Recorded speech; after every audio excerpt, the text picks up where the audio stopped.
up on Backyard Science. The comeback can, but how can you make it keep on coming back? A smashing trick. How to drop a cup without breaking it. And a painter puts his paper to the test. Could it possibly leak? Rubbish. Getting to the bottom of what happens when things go bad. Training a coin to dance on top of a bottle. And the case of the disappearing glass. Now you see it, now you don't. But first, getting down and dirty is one of our specialties here on Backyard Science. So when we get a chance to make our very own rubbish dump, we think we're spoiled rotten. It's funny, but it seems to me nature is much better at taking care of its own litter than the stuff we make. Leaves just run away and disappear into the soil. Other things can take much longer. Some of our rubbish just never seems to go away. I reckon some will still be here when I'm old and grey.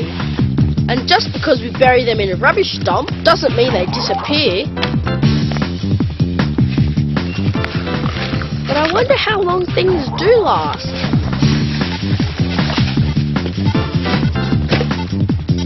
If I made my own rubbish dump, I could find out. I'm going to get to the bottom of this rubbish heap. First, I'm going to dig a hole. It'll be a bit smaller than a real dump. Now I'll bury some stuff to find out how quickly nature can break them down. The milk carton I found, the tissue, the tin can, plastic cup, newspaper, some potato peel, and an apple. That's a pretty good selection. Now I'll just cover them over. And I'll put sticks above each bit of rubbish so I can find them when I get back. I'll give it a bit of rain, just like a real dump. And we need a bit of sun to help nature do its thing. Time for me to pack up my campsite and head back home while I leave all that rubbish in the ground. I'll give nature a couple of weeks to do its work. This could get pretty smelly.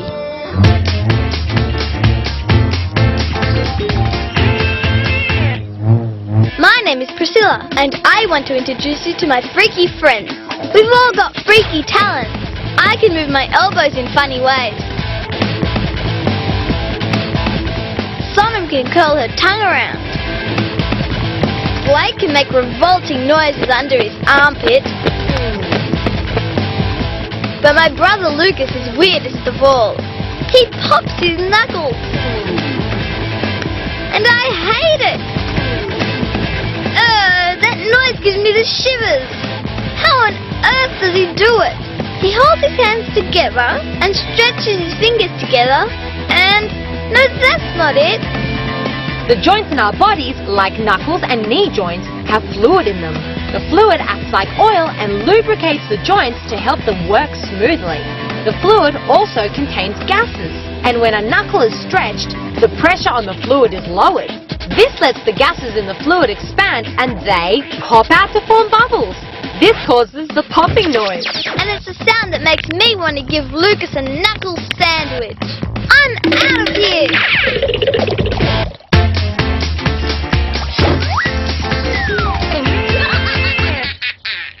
Oh, my big sister's birthday in a couple of days, and I haven't got any money to buy her a present. I could use some of these flowers, but they probably won't last. Unless I can preserve them somehow.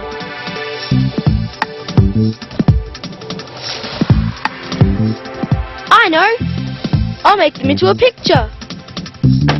Okay, I'll need a picture frame, and here goes. First of all, I'll need a piece of white cotton on top of a wooden board. Then I'll need to pick some petals. I'll choose lots of different colours and types. Put some petals upside down on the fabric. Cover them with a clear plastic bag. Now comes the fun bit. Grab a hammer and start smashing the petals.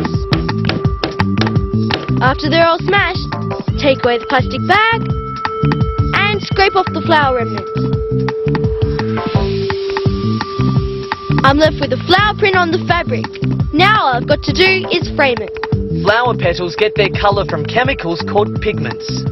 One group of pigments gives us red, pink, blue and purple flowers. A different group of pigments gives us yellow and orange plants. Those pigments are called carotenoids, and, you guessed it, they give carrots their orange colour. That sure is a work of art. And Big Sis will think it cost a fortune. I can't decide whether I think Ben's a cheapskate or a genius. Or just plain good at making mush out of flowers. Speaking of mush, I wonder if anything's turned into mush in Blake's mini landfill.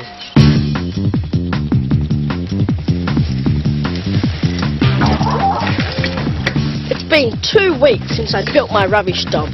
Time to unearth the buried goods. Phew, it's starting to stink. Some of my samples are already starting to break down. First, the milk carton. That looks like it's hardly changed at all. Next, the tissue. Yeah, that looks like it's breaking down a bit. What have we here? Ah, plastic cup. That's not changed at all. Same with the tin can. No change. Well, the newspaper's certainly gone all gooey, so that's not going to last very long. Hey, what about the potato peel? That's starting to break down, but it's going to take a while. And finally, the apple. Oh, wow! Half of it's gone already. I'll put it all back and cover it over again. Okay, I think I'll leave it another couple of weeks and see what happens.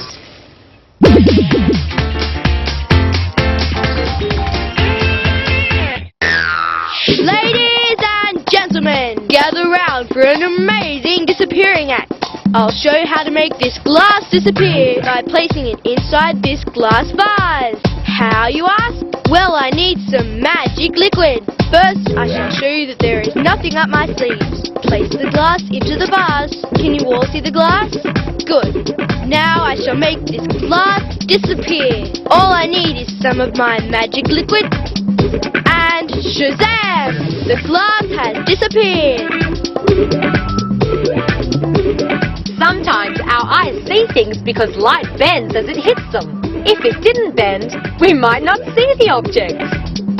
Because the glass and Ben's magic liquid bend the light in much the same way, light goes into the liquid and bends. But when it hits the glass, it keeps going straight on, so the glass stays invisible. So, what was the magic liquid? Come and have a taste, Priscilla. Yep, good old baby oil. Yikes, now they're doing a disappearing act. Man, that's what I call magic. That glass just disappeared into thin air. Or was it thick oil? I think you're just full of hot air, Jason. And speaking of hot, let's go somewhere where it's not.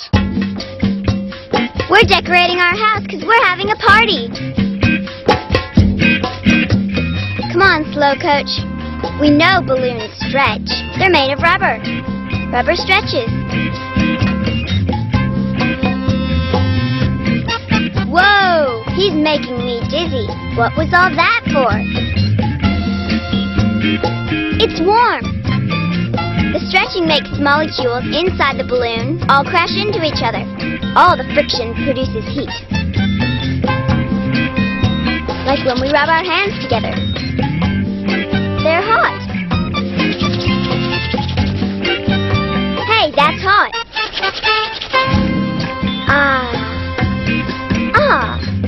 He's getting hot. So am I. I know what else a balloon's good for. Cooling you down.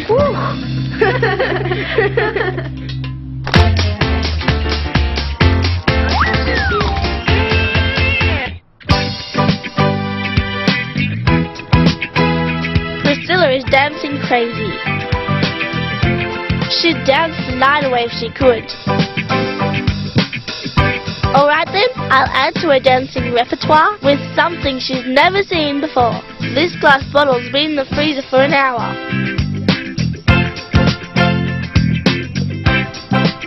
I just wet the top of the bottle and then put a coin over it. For this to work, you've got to make sure the coin completely covers the top of the bottle. Then rub your hands together really fast. Put your warm hands on the side of the bottle and watch the coin carefully.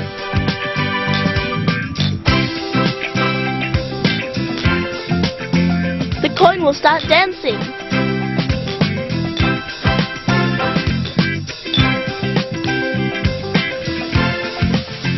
The heat from Sophie's warmed hand is transferred to the glass bottle.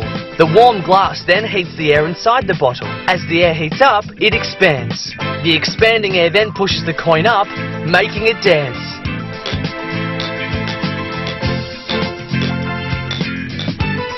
There you go, Priscilla. Add that new dance move to your routine, and there might be cold hard cash in it.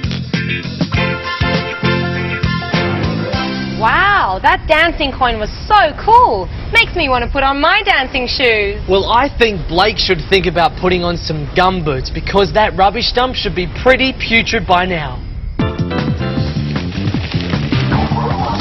Okay, it's been a month now. Let's see how my dump's going.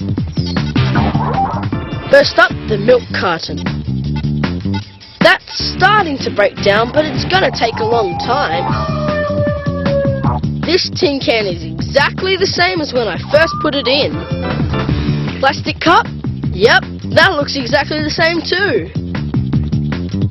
What's this here? I think this is what's left of the newspaper. That's really on its way. This is the potato peel. Finally, it's disappearing. And last but not least, the apple. Bugs and bacteria certainly like this the best. So the completely natural stuff like the apple and the potato peel are going to break down the best. But the stuff that's man-made, but mostly natural like the milk carton here, will eventually break down too. But other man-made stuff could be here for years. With its protective coating, this carton will take 5 years to decay. A shopping bag can take up to 20 years. A tin can might take 100 years. And a plastic bottle or cup may never break down. All these nasty pieces of work aim to pollute the environment forever. You're out of here.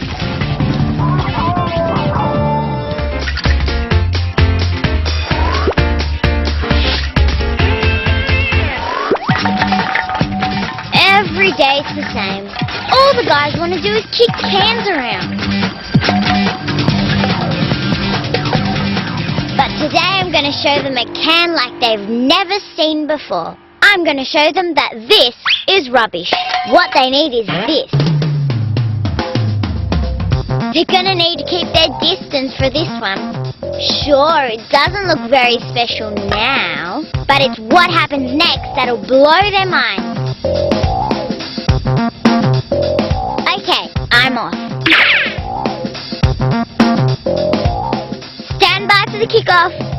And...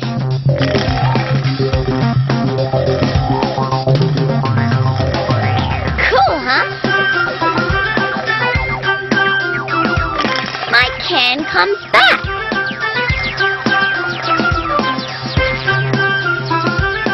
I call it the comeback can. I can see I've got them hook, line and sinker. But can they guess how it's done?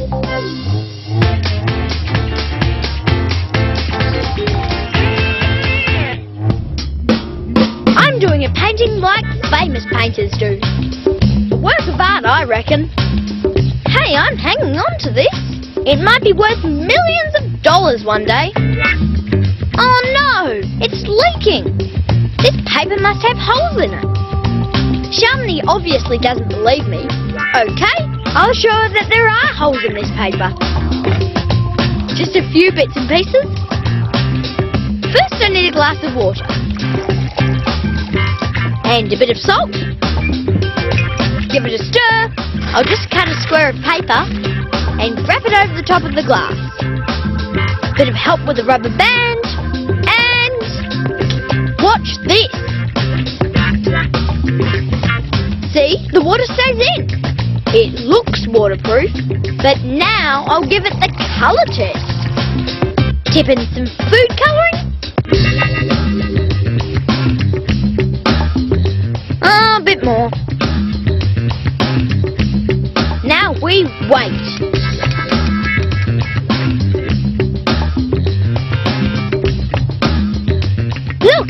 happening? Fresh water is attracted to salty water, so if the green water seeps up into the salty water in the glass, the paper leaks.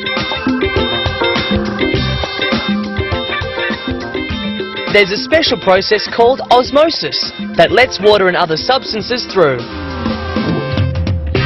It flows through tiny pores in the paper, too small for the eye to see. I can see Sharmini has a whole new respect for my artistic ability. I think I'm going to call my painting Osmosis.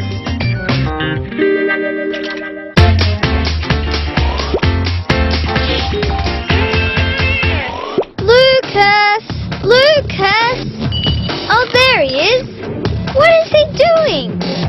Oh dear, who's broken one of Mum's coffee cups? Lucas is lovely, but he's a bit of a fumble fingers. I'll show him a trick that'll save a few broken cups. My plan is to drop this cup, and without touching it, stop it from hitting the ground. I can see Lucas doesn't think I can do it. I'll use an enamel cup just in case.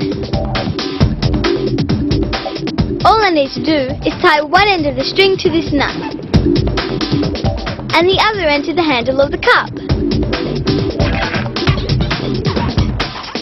He's about to get a surprise. Now I need this wooden chopstick. Ready, set, go. See? It works! My cup has stopped mid-air, and I didn't touch it. Priscilla's trick works because as the nut begins to fall, friction between the string and the chopstick makes the string slow down just enough for the nut to fall faster than the string and start wrapping around the chopstick. And that is how to drop a cup. But just to be really safe, maybe Luke should stick to using his baby cup. Oh, poor Lucas. But I think he's really onto something with that falling cup trick. Yep, and I think our team of can kickers is about to try and figure out the trick to Daniella's comeback can.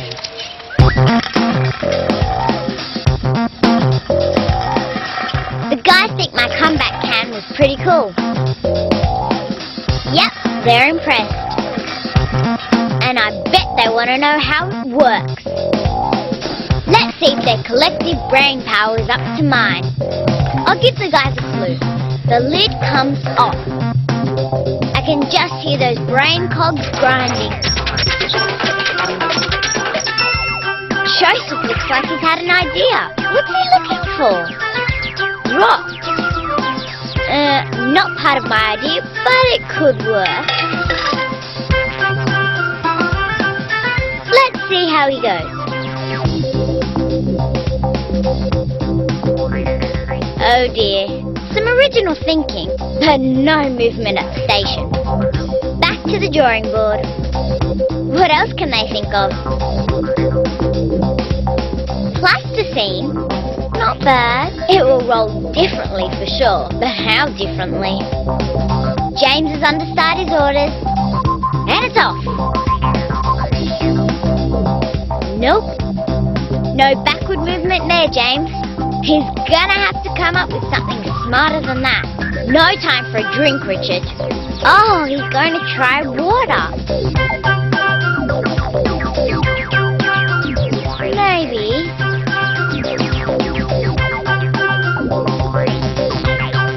Nope. There's only one thing for it. They're gonna have to learn from the expert and find out how a real comeback can work.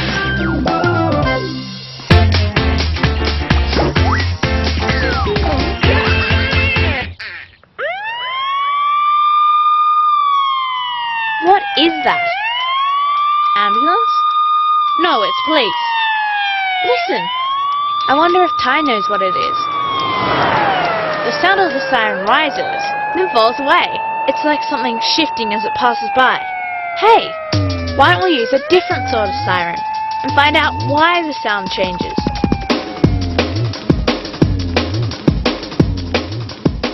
Instead of a siren, we're going to use a watch with an alarm. Maybe it will do the job. Now, I'll get Ty to walk away, and I'll turn on the watch's alarm.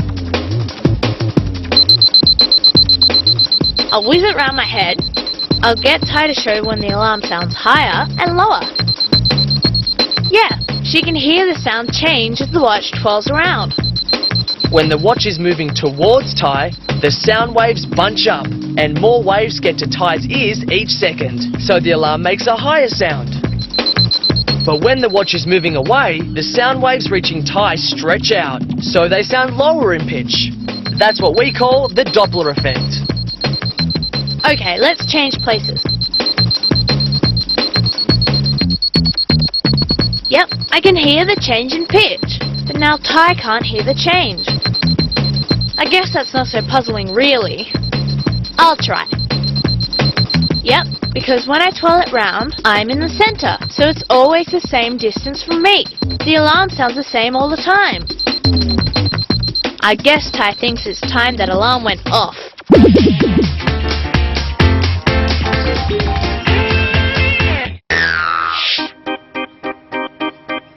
I love the way bubbles float through the air. They're so cool. I wish there was a way I could make them last longer. I know. I'll need some vinegar, a small bowl, some baking soda, and a big glass bowl. This fruit bowl will do the trick. Put the baking soda into the smaller bowl, then pour the vinegar in. Now I'll just blow some ordinary bubbles, filled mostly with air. Just as I thought. They're floating in midair. The acidic vinegar and the baking soda make carbon dioxide bubbles. Carbon dioxide gas is heavier than air, so this mass of fizzing bubbles just sinks to the bottom of the bowl. That leaves the lighter air-filled bubbles lying on top of the carbon dioxide bubbles. 2 layers of bubbles, one floating on top of the other. You know what I call that experiment, Dana? A bit of froth and bubble. Very funny. But froth and bubble time's over at the Comeback Can Design Factory, because they're down to serious business now. Okay, showtime. I'm gonna show my buddies how a comeback can works. We'll need a can like this with pre-cut holes each end, a large stone, rubber band, some scissors, some string, and some plastic wrap. Cut the rubber band so it's a strip. Feed this through one of the holes and tie a knot at the end.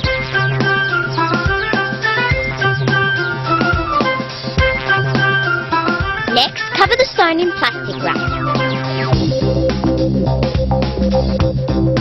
Cut a piece of string about 5 centimeters long. Tie this around the wrap to secure it. Now comes the tricky bit. Pull out the rubber band from the tin. You may need some help with this.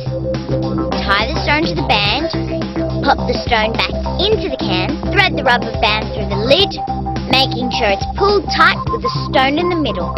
Fasten the lid and tie a knot on the outside. And now the world's coolest comeback can is ready for demonstration.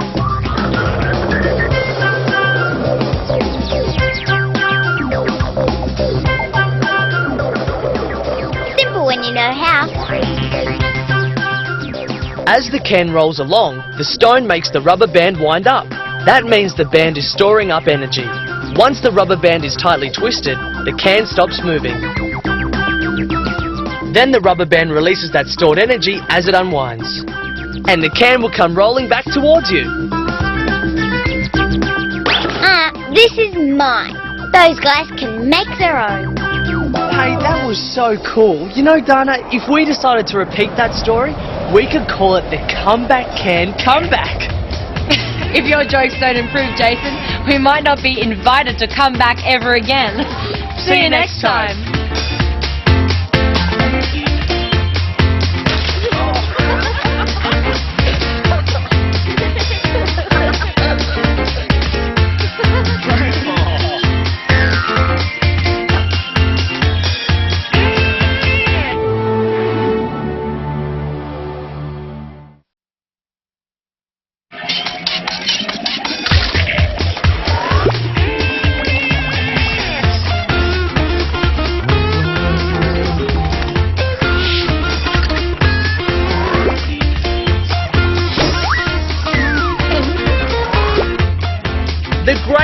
rescue, making a gadget that'll get lost clothes from out-of-the-way places.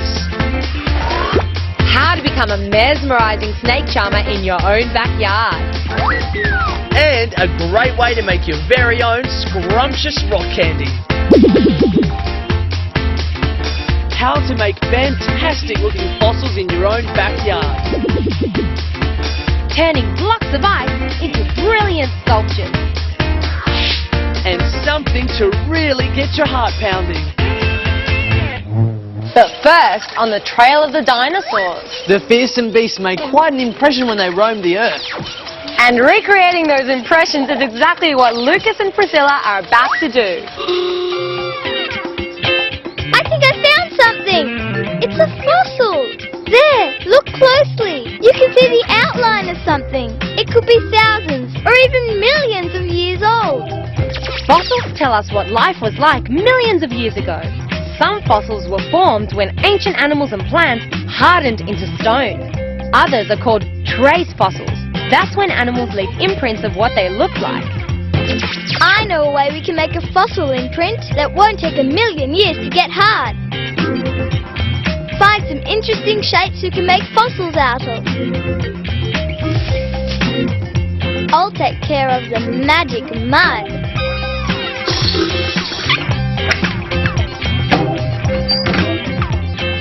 That ought to do it. First, to mix up our prehistoric mud, plaster of Paris. It needs to be nice and gooey, but not too wet. Now for our imprint. We'll need a riverbed, some sand will do. Here comes our dinosaur. He's slowly dying and falls into the mud. That'll be the mudslide then. Ah! Still a bit more left. Let's do another dinosaur.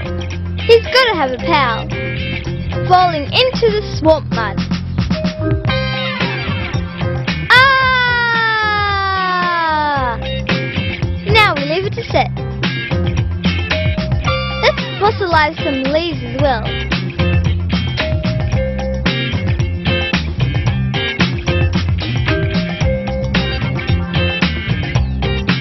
Let's put them over there for 200 million years.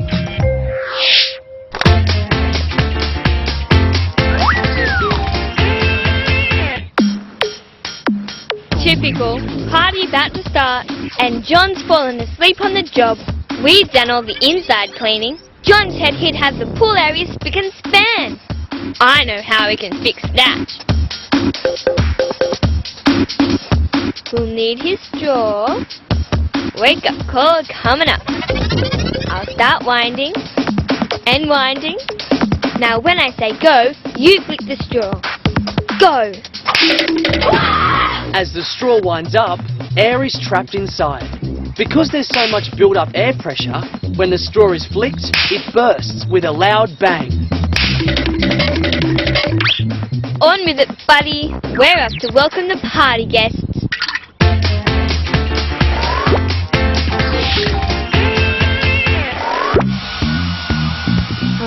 She's at it again. Angelique's always wishing her hair was longer. No matter how much she dries it, it doesn't stretch. I wonder why. What sort of things could affect the length of hair? That's interesting. Paper changes when it gets wet. I wonder what will happen if I give the paper a good dunking. I'll just screw it up and pour water over it. Interesting. It expands. I've got a few things that will help me find out if that happens to hair too.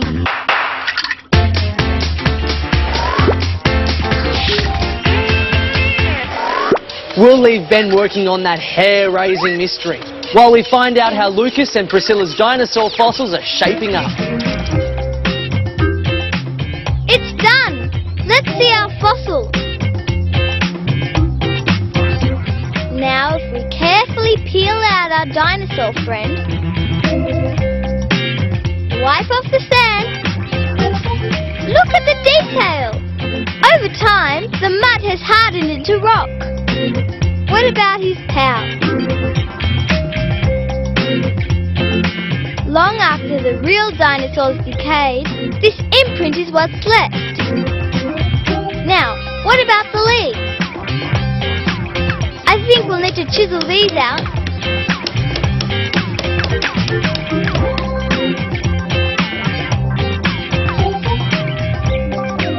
Hey, we've got a collection going! These are trace fossils. Imprints like these show what plants and animals looked like millions of years ago. I've got another idea. I've heard of fossilized footprints being found. Maybe we can make our own footprint, left by the famous Clumsiosaurus rex. Here goes.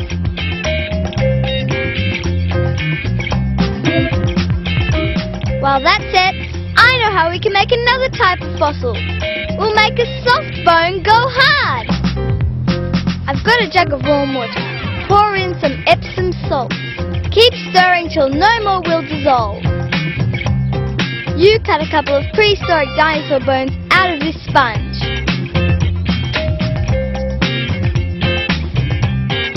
We need another container half full of sand. Bury your bones and cover it up on top. Now carefully pour the solution into the sand, making sure the sand is saturated but not completely underwater. And we wait for the water to evaporate. I think this is going to be really cool.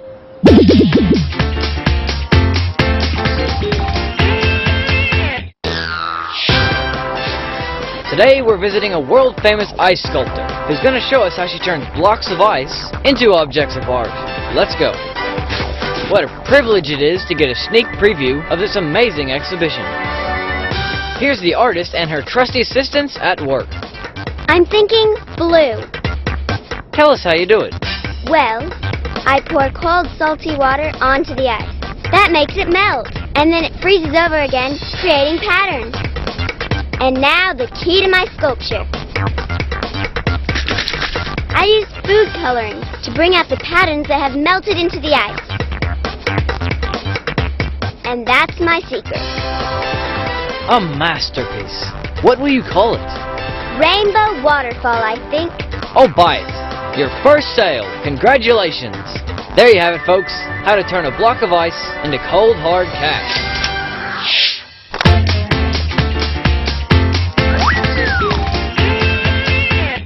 I'm going to find out if moisture affects the length of Angelique's hair.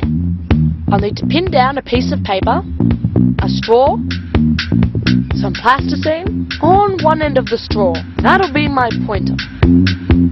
Just need a scale, get my pointer working, and Angelique's donation to science. I'll tape one end of the hair down, the other end taped to the straw. Okay, that's where it is now. The weatherman says rain's on the way, so I'm going to see if Angelique's hair will change length as the humidity increases. Hey, the moist air has made the hair longer. By this much. Amazing. Human hair has a protein that makes it expand when it gets moist and contract when it dries. So moisture is what really makes Angelique's hair get longer. She's wasting her time with the hairdryer. No wonder it doesn't last.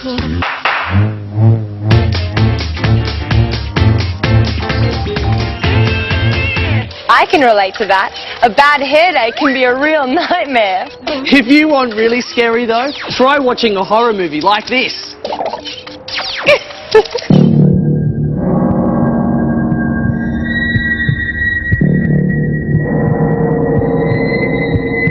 What's that sound? It sounds like lubbed up.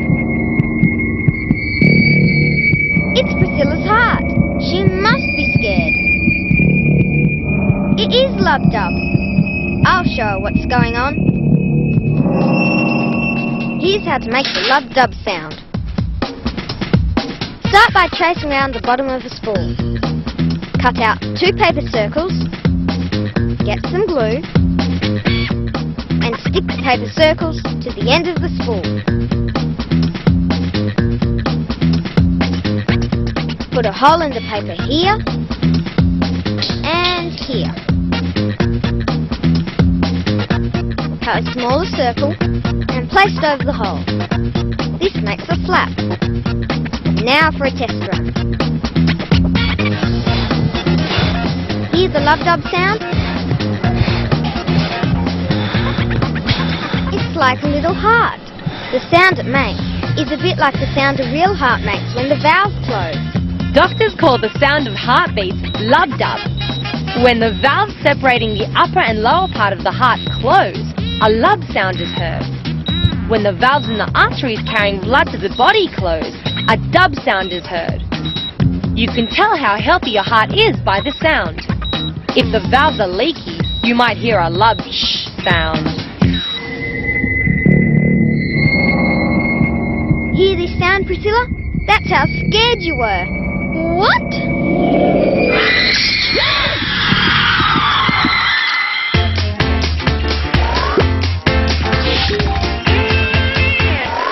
Whoa, that scared the life out of me too. Well, don't think about blood-curdling screams. We're about to find out about sand-cured footprints. Here goes! A boy-sized footprint. That's great! This shows us how big Clumsiosaurus rex was. That's why dinosaur footprint fossils are so important. And now, our other sort of fossil, salty bones. They're dry. They're not spongy anymore. They've gone as solid as a rock. The salt water has soaked into the foam rubber. As the water evaporated, the hard, crusty salt was left behind. Ouch! Yes, they're hard. Now we've got salt-hardened fossils, fossilized footprints, imprints of leaves, and our dinosaurs. We've made a museum.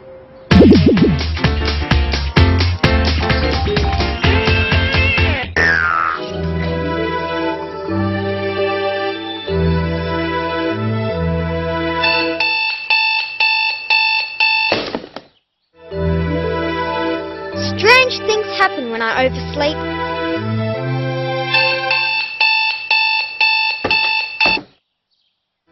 It's as if my brain turns to mush.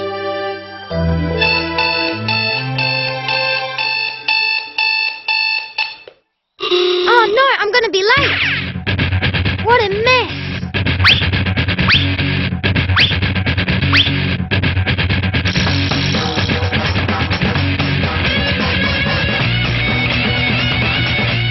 Where does that sock get to?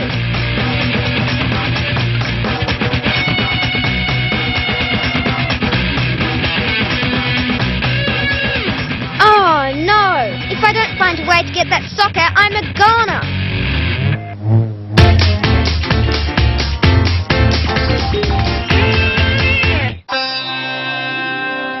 Hey! Come on, come on! I'm gonna play a trick on Lucas. My plan is to get him to think that I can charm the snake out of this basket. What he doesn't know is that Ben's poking the snake up from under the table. Here goes.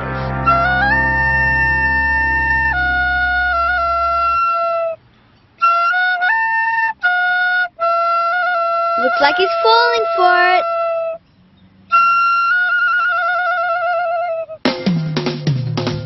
Oh, darn!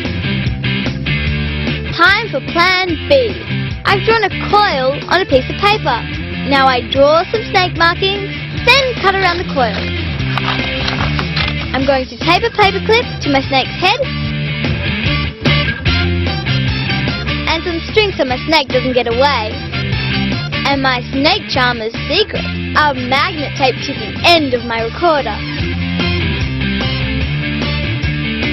I hope I'll be able to fool Lucas this time. And there's my huge paper cobra. Now I just need my audience.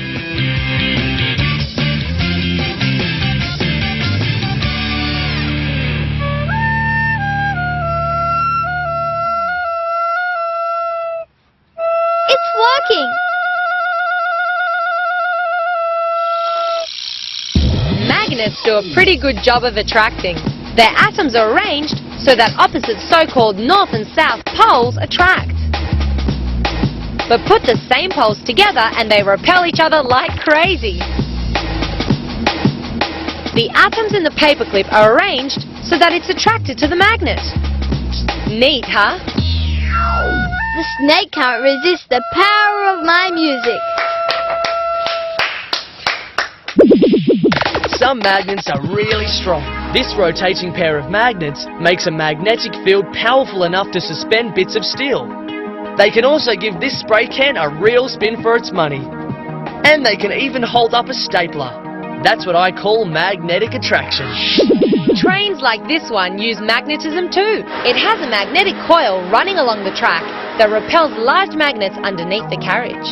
The repelling magnetic force lifts the train as much as 10 centimeters above the track. Magnetic forces then propel the train along, and because it rides on air, there's not much friction. That means magnetically levitating trains can whiz along at more than 500 kilometers per hour.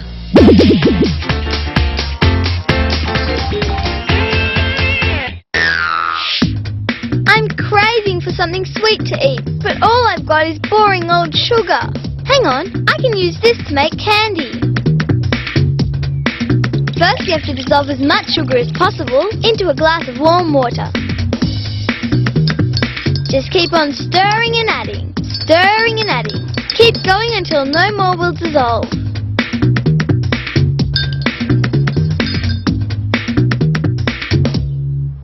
Now we need a way of getting the sugar out of the water.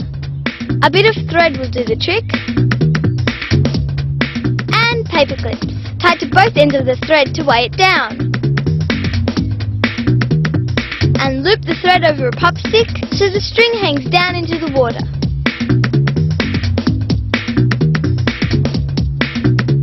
Don't let it touch the bottom. Now leave the jar in a warm place and wait.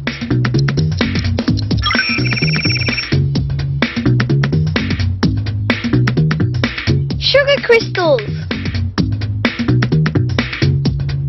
Yum! Homemade rock candy! When water evaporates, the sugar molecules draw closer together.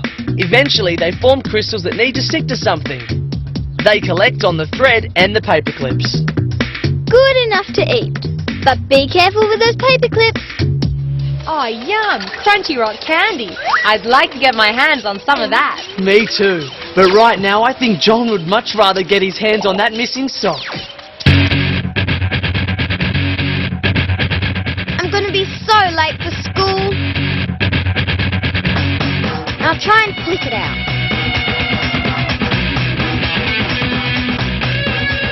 I can't get the right angle.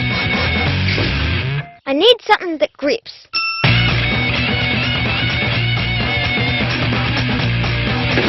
Like this.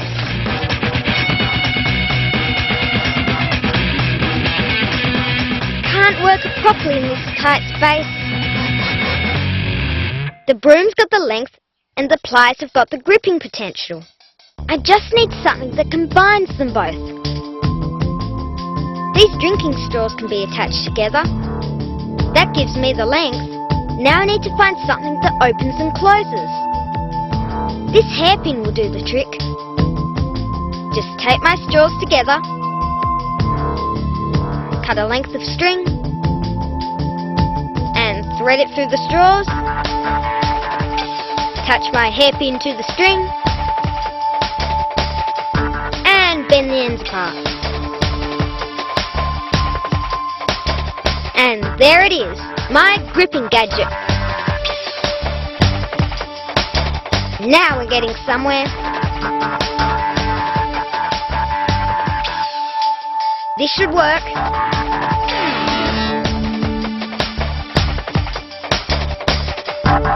Too bendy.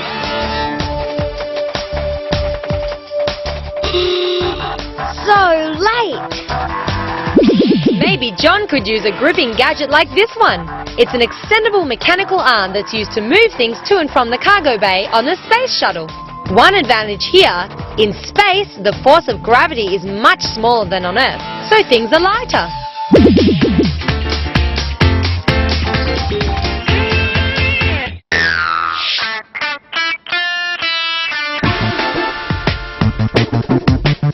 go and see why Dee Dee's so fascinated with newspaper weather forecasts.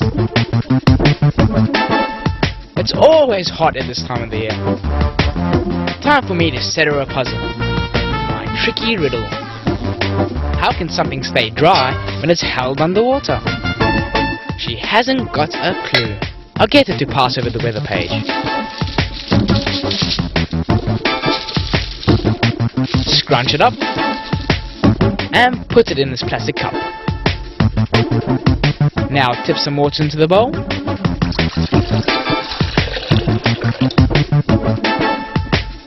And lower the cup into the bowl. Yes! There's a pocket of air that's trapped in there. Because the air is lighter than water, it wants to float upwards, not downwards and out the bottom of the cup. That means the air pocket stops the water from flowing into the cup. Now that's something she didn't forecast. Submerged in water and still dry.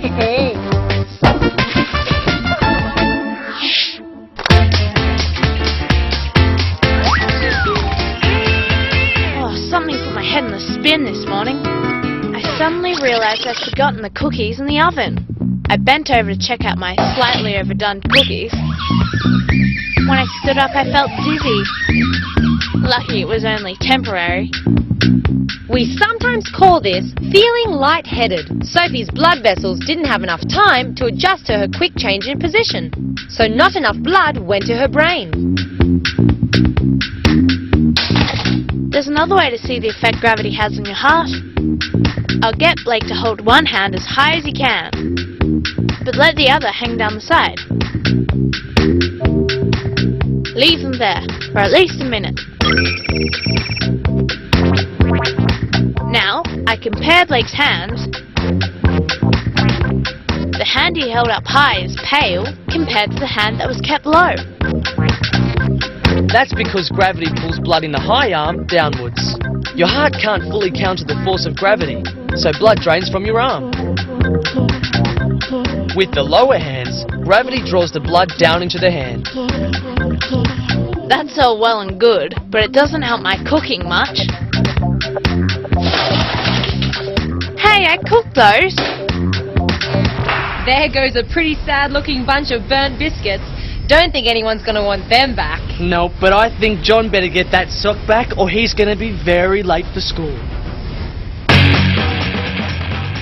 The straw is perfect for the brittle thing, but they're too bendy. But this tube is perfect. A bit of plasticine, but will it work?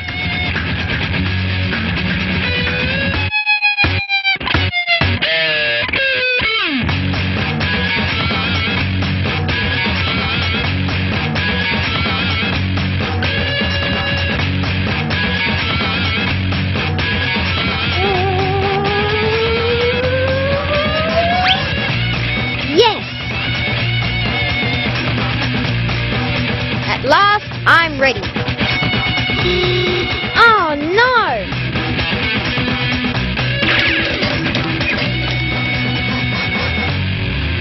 You know, Dana, I'm still puzzled by something. Why on earth didn't John just pull his bed out and get his sock out that way? Well, maybe John was just too sleepy-headed. Or maybe he just likes the fun of making things. Because fun is what we're all about on Backyard Science. Bye for now.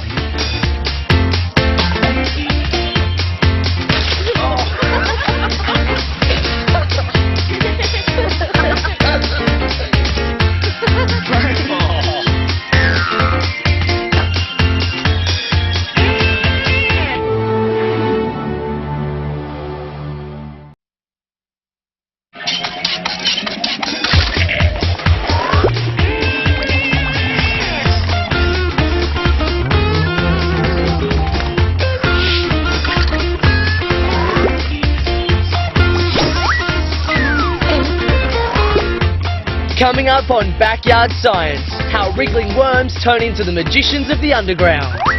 Using yeast to explode a balloon. And how to shatter a ruler with a single sheet of newspaper. Hoist away, how to get a heavy flower pot heading skywards.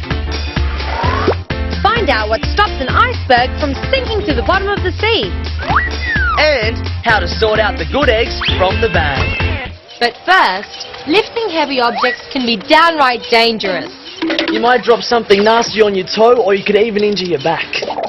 So when there's an emergency lifting job to be done, don't put your back into it. Maybe think about using your brains instead. Oh dear, Mum's precious African violets.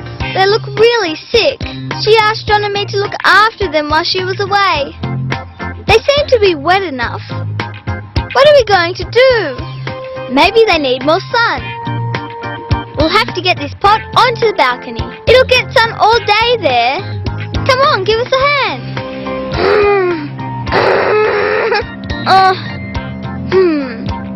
This is too heavy. What's he up to? This is a good idea. We've got to get help lifting it. I know. I know exactly how we can get the pot onto the trolley.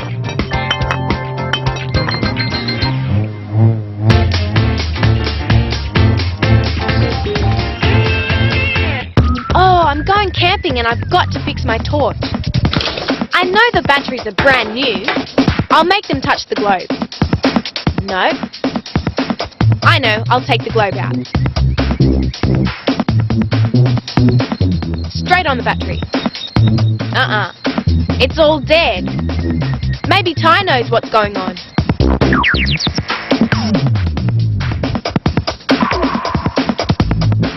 What is she on about? Oh, there's a connection I need to make.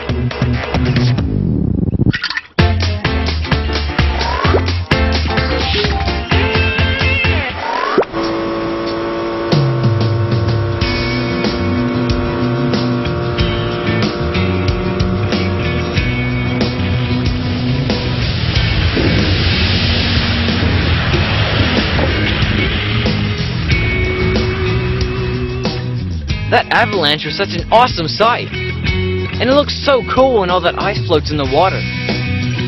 Floats? Hey, why doesn't it just all sink to the bottom? I'm gonna look into this. I guess the best way to start is by collecting some seawater.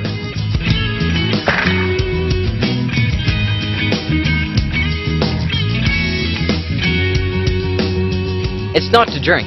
It's way too salty. This water is for weighing. Right. 640 grams. Now let's see how the fresh water weighs up. 596 grams. That's 44 grams lighter than the salt water. I guess that has something to do with why the ice floats.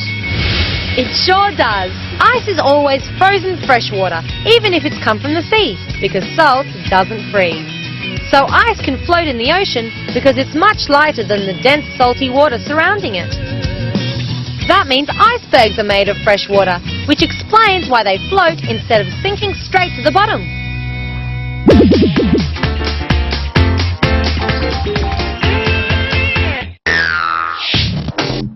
Here's a cool way to work out whether your eggs are fresh or a little past their bed. One by one, put the eggs in the water. Some will float and some will sink. But why is this so? Well, it's probably because the floating eggs are lighter than the sinkers. There must be something lifting the floaters up. I wonder if what's making them float is the same thing that's making them rotten. An eggshell has about 17,000 tiny pores on its surface. The reason an egg goes bad is because bacteria get into these tiny pores and generate gas there. These thousands of pores also take in smells and flavours from the outside air. Cooks sometimes store eggs with onions and truffles, so the egg can absorb the flavour. Oh, these are the rotten ones, and they've sure got a flavour that can only be called rotten egg gas. Oh, if I had to put up with the smell of rotten eggs, I'd be getting them as far away from me as possible. That's all very well, Dana, but if you've got a mighty big flower pot, then getting it somewhere else is easier said than done. We've got to get this pot onto the balcony so these poor old flowers get plenty of sun before Mum comes home. This is how we're going to get our heavy pot onto the trolley. We did it! Priscilla and John are using the plank as a lever. It's balanced on the bricks on a point called the fulcrum. The fulcrum is taking most of the flower pot's weight. That lets Priscilla use the plank as a lever, making the load much easier to lift. We did it! Uh-oh. We'll never get the pot up there. Now what?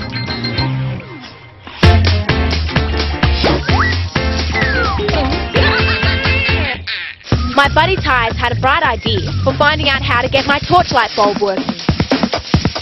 We're going to cut up aluminium foil into strips, then fold them for strength. One end wrapped around the metal side of the light bulb, the other end underneath the battery. Now I'll put the bottom end of the bulb on the other end of the battery. And we have light! Ty's a genius! What Sophie and Ty have made is a simple electrical circuit. Metals like the foil act as conductors. Conductors allow electricity to flow so that it completes the circuit. Now that's given me a brilliant idea.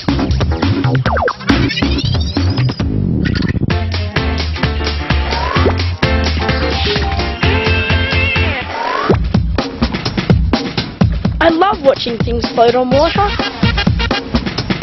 Leaves do it. Sometimes I see insects as well. I wish I could walk on water, but my feet aren't up to it. Although some creatures have feet that are made for walking on water. And I'm going to make an insect to find out how they do it. I'm going to need water and thin metal foil folded in half. I trace around a cutout of 3 insect-shaped legs on the folded foil. Unfold and cut around the edges. And there's my water-walking insect. Pour some water in a bowl. Now if I put my insect on the water carefully enough, it works. I blow it around and it stays on top. It's as though there's a skin on the water. The skin is actually the water molecules themselves. Because of surface tension, they bind together strongly enough to support Blake's insect. I've seen some insects scoot along the top of the water. I'm going to try something. If I fold the tail down to the water too, then I get a drop of dishwashing detergent and dab it on the tail of my insect. It shoots off. That's because the detergent breaks down the surface tension of the water behind the insect, creating a force that makes it move. Now, if I could only try and balance my hands and legs slowly enough on the water. Well, that sure broke the tension.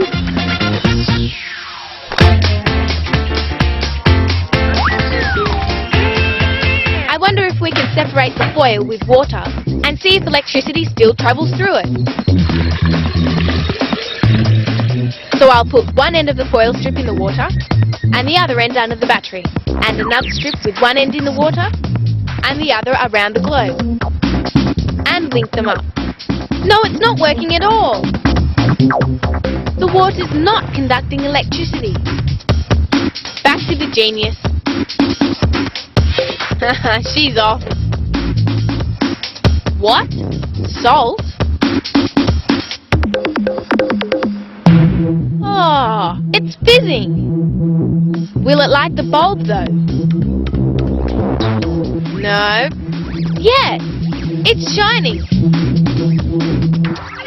What happened was the electricity could complete the circuit because of salt in the water. Salt is a conductor. All that fizz in the water happens because water is made of hydrogen and oxygen. And when the electrical current goes through the salt water, some of the water breaks down. And that releases hydrogen gas at the battery end and oxygen gas at the light bulb end. So my torch just needed better connections. Thanks to Ty for shedding some light on that one. Now they're what I call 2 pretty switched on girls. And I reckon Priscilla and John are pretty switched on too. Bet you it won't be long before they come up with a brilliant way of getting that flower pot up on the balcony. First, we'll need some rope like this. We'll grab one of those pulleys. Then we're set. going to tie the rope around the pot. He's knotting it to make it really secure. I'll attach the pulley to the roof of the balcony and make it really tight, while John throws the rope under the pot and crosses it over as though he's tying a parcel. Next, attach a long piece of rope to this and double knot it so it's really strong. I'll catch the other end. I'll thread it through the pulley and tie a strong knot. We're ready to go. Okay, pull! Come on, move! Oh, it's no good. It's still too heavy. There's got to be a way to lift that flower pot onto that balcony. John's got another pulley. It's just the same as the first one. I wonder how that's going to help. How can we use both pulleys? Aha! Tie them together. Let's try. John's putting the rope through the pulley, and I'll grab the other end. Through the pulley, and now I'll pull. It's coming up! I'll keep pulling, and pulling.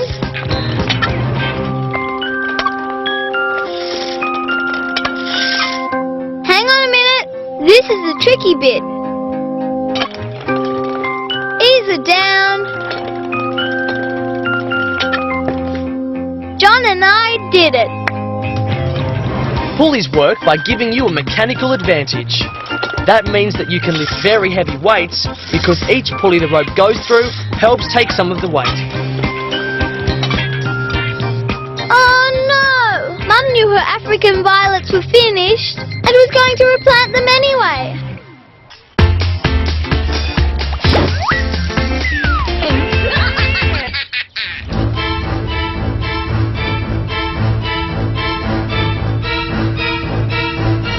Wriggly, creepy, crawly things oozing out of the earth. Some people think worms are creepy and slimy, but I think they're magicians. They turn bad soil into good soil. But I don't know how they do it. And I really want to find out. Hang on. I wonder if they do their best soil fixing magic at night. Maybe they prefer the day. I'd better find out. I'm going to make a box where worms can choose whether or not they want to be in the light. I need a shoebox, a roll of kitchen paper, some water spray, and some strong sticky tape. I'll cut a hole in one end of the lid of my shoebox, then rip off some paper towel and put it on the bottom of the box for the worms to lie on. A spray of water so they don't dry out. And then I'll tape a sheet of cardboard across the box. Hey, Mr. Worms, fancy helping me out with some research? Come on, little fellas. I'll put them in one end of the box, pop on the lid, turn on the torch at the worm end. If the worms stay under the light, I'll know they like daylight. If they try to get away, I'll know they're night crawlers.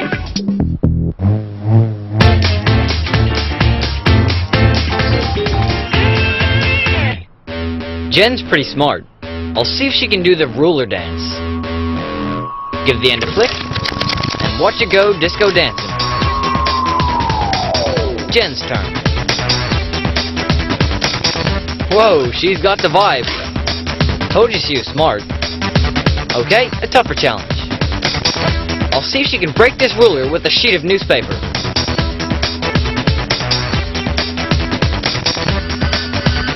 Aha! She's going for brute force. Nope, the ruler's too tough. I'll give her a hint. Use the flat surface of the table. Nice try, Genevieve, but no prize. Okay, a little demo is called for. Lay the ruler here, with about 1/3 hanging over the edge. Now I'll put the sheet of newspaper out flat, and lay it over the ruler. Now watch this. Hard and quick.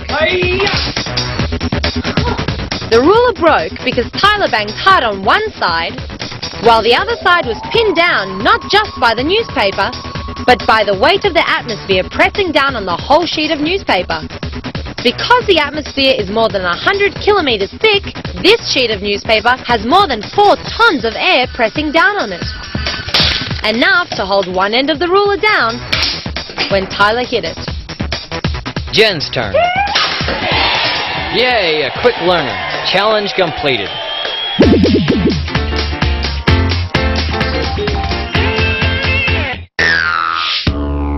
And for the next amazing performance from Sophie's funky bag of tricks, how to make the temperature of steel wool increase without you even touching it.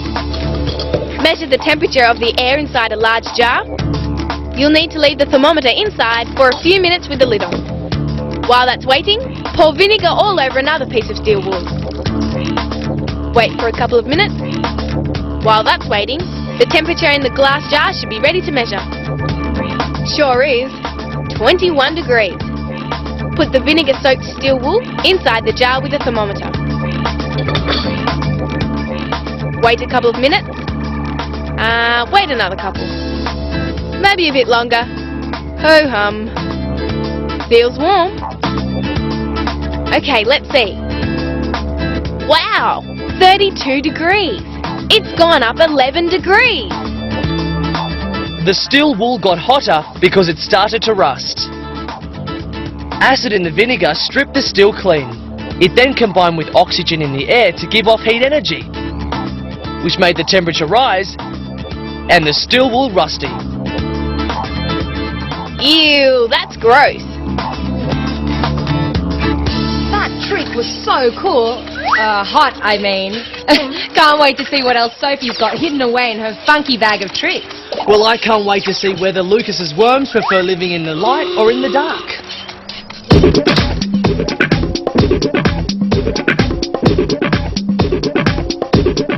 Aha! So my worms are all at the dark end. They're night crawlers after all. If I want to see how my worms turn bad soil into good soil, I'll have to trick them into coming out during the day. Earthworms have no eyes in their heads, but they are able to sense light, and they try to avoid it. So if I want to get my worms out in daylight, I'll have to use some magic myself. I've heard that worms don't like detergent. So if I get it down into the soil, they'll come to the top to get away from it. It worked. Hello, Mr. Worm. You'll need a rinse after that soapy shower. I better not let them dry out too much, so I'll pop them into a jar and get them out of the sun. Right, I think I've got enough. These fellas are getting a new home. Don't worry, my slimy little friends. Soon you'll be back to turning bad soil into good, and right where I can see you do it.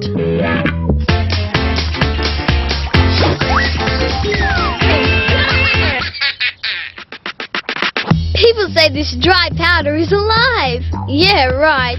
It's called yeast. I'm sure it doesn't look very alive, but you never know. So I'm going to put it to the test with this balloon. Here goes. First I measure out a handful of yeast. Then I tip some of the yeast into the balloon. Spoonful of sugar. Down the hatch.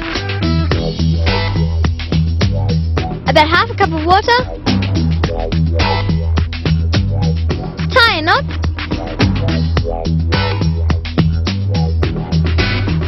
And see if this yeast is going to come alive. Whoa! It's taking on a life of its own. It's growing. Bigger and bigger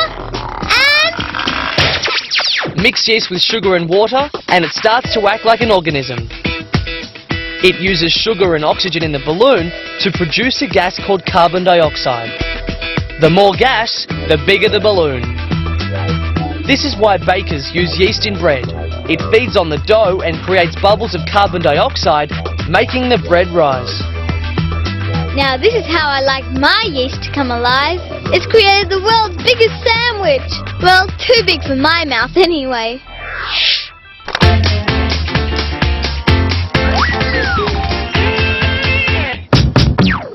Lucas and I are pretending to be agents on a secret mission. We're looking for a plant that defies the laws of nature. The imaginary upside-down plant. The leaves grow down, the roots grow up. I think I found it. Back to the secret incubator. Our mission is to grow the amazing upside-down plant ourselves. Brilliant! Over there, that's a good spot. Right, the secret ingredients. Cup, jar of water, absorbent paper. Let's go to work. Pop in the seed. Add water. Now we'll keep this in a warm, safe place. And wait. It'll take a few days.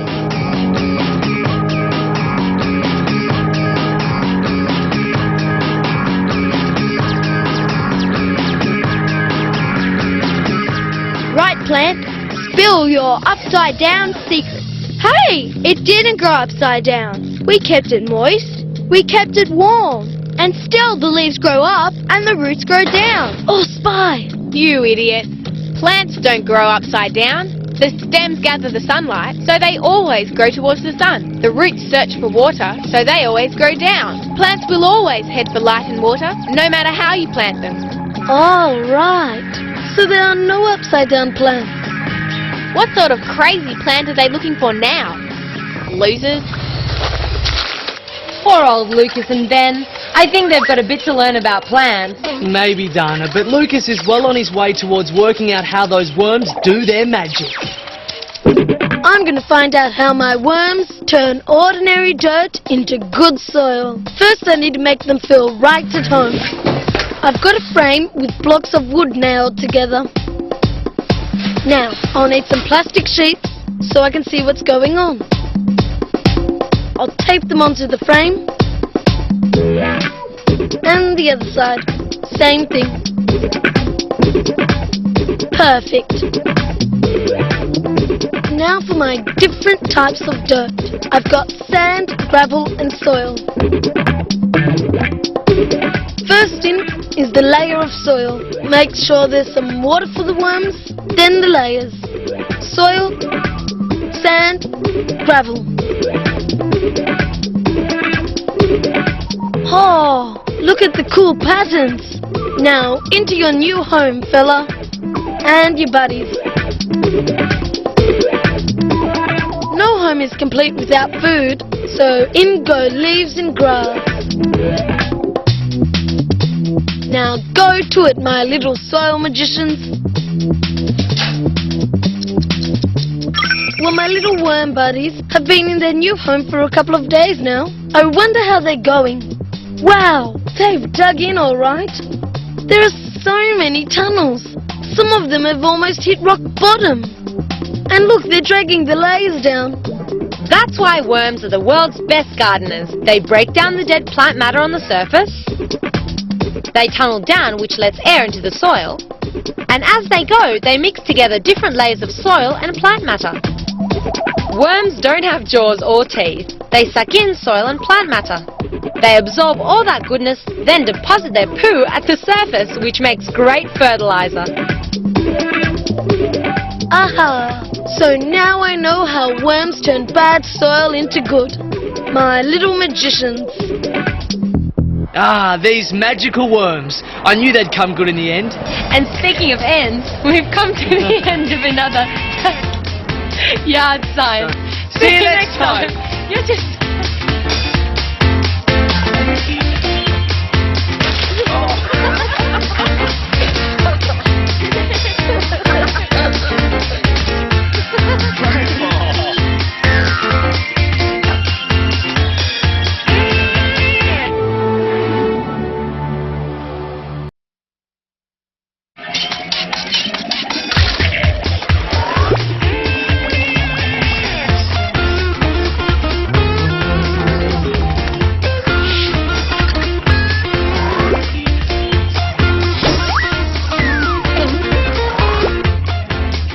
Coming up on Backyard Science, trying our hand at some robotic hijinks. Hitting the right note with a common garden hose. And don't adjust your sets. There's really nothing up with this picture. how to get your football team into tip-top shape, How to impersonate a chicken? and build a brilliant racing beetle.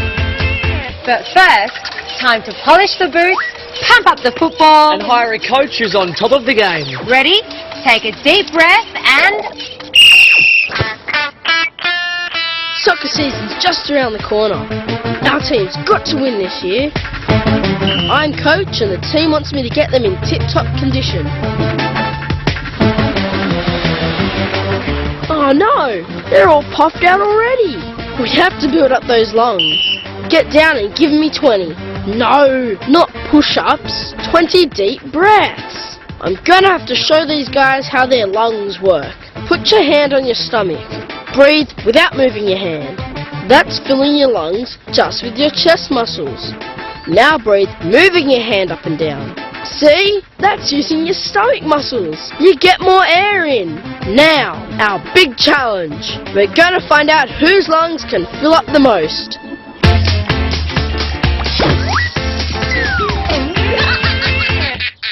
I set my buddy Ty over there a challenge.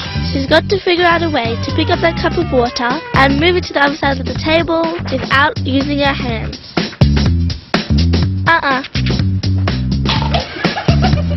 I don't think so. I'll give her a hint. Would using this balloon make it any easier? Wrong. I don't believe this.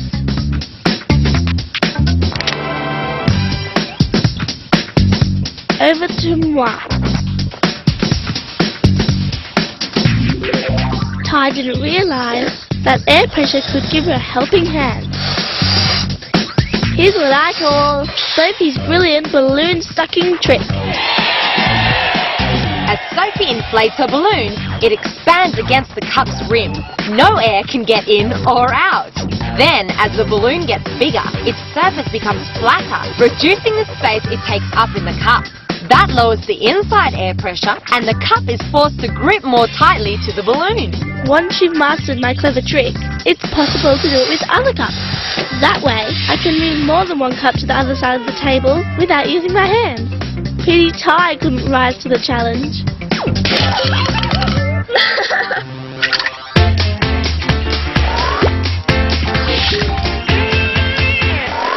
I'm going to show you how to make my world-famous, friction-powered, bustling beetle. First, I take a piece of thick cardboard. I trace around my beetle shape, then I cut it out. Next, think I'll make it look like a ladybird. Pretty good, hey? Now I cut 2 pieces of a drinking straw, about this length. Here's the important bit.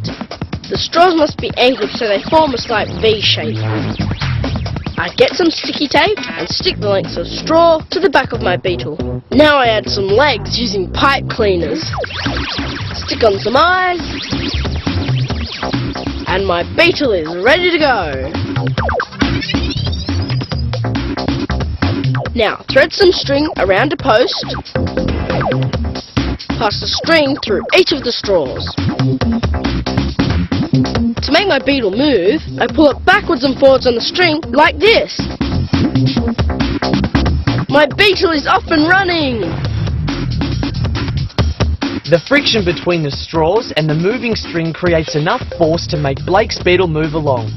The faster Blake pulls the strings through the straws, the faster the beetle goes. Yes! My friction-powered beetle is heading for the winning post.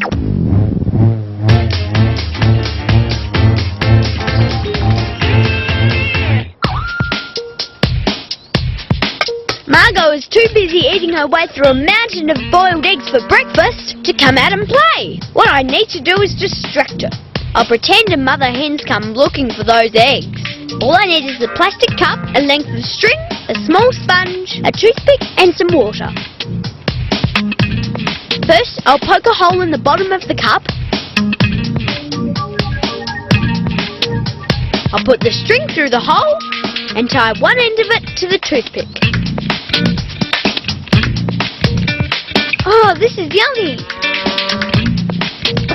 Might as well make this brilliant invention look like a chicken too. Maybe some chicken claws will help.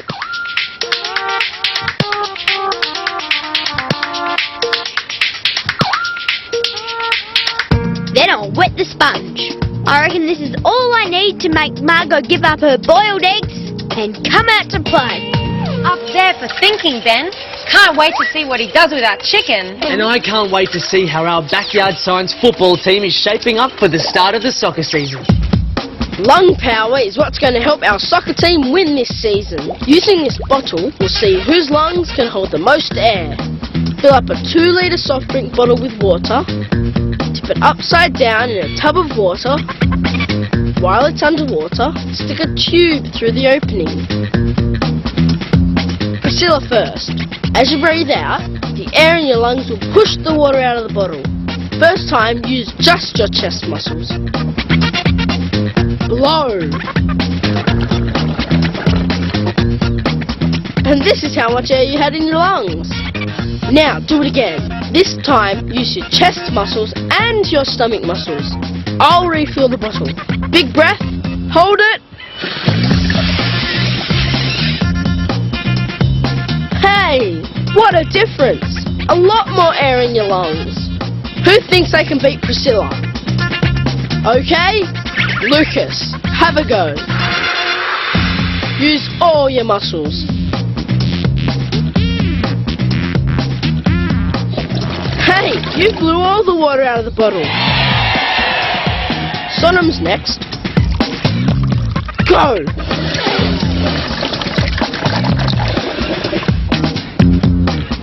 Not the winner, but not bad. Okay, Joseph, fancy your chances?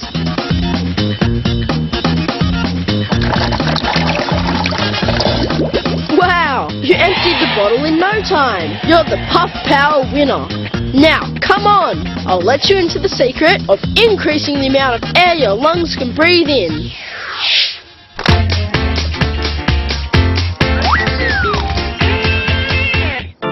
Look at how straight that torchlight is. So's mine. I wonder if light ever bends. Let's try and make it. I've got an idea. Shine your torch into a mirror. That isn't bending.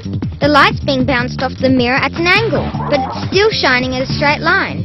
We need something to make the light bend, and I think I know how to do it. I'll need a funnel because this is going to involve water. Some plasticine to fill gaps, then some black paint and an empty drink bottle. Poke a hole in the bottom, shove a straw in, seal it up. Now, let's paint the front half of the bottle black. How's that going to help? It's going to stop the light escaping. Straw too. See, the back half is still clear. Put the tray there to catch the water. Now you hold the funnel. I think I know how you're going to do this. You watch while I shine a torch from behind through the water in the bottle. Yes! The light's bending as the water goes over your finger. As John shines his torch through the unpainted back of the bottle, the light is reflected many, many times as it travels through the water. When the water pours out of the straw, the light follows the flow and looks as if it's bending. That's how we made light bend.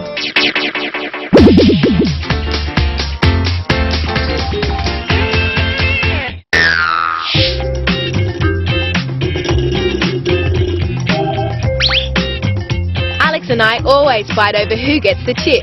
This time he's not gonna win. I have a plan. Whoever makes those 2 empty cans roll together, using just these straws and the cans, gets the tips. You'll never work it out. Here's how it's done. Line up some straws on a table.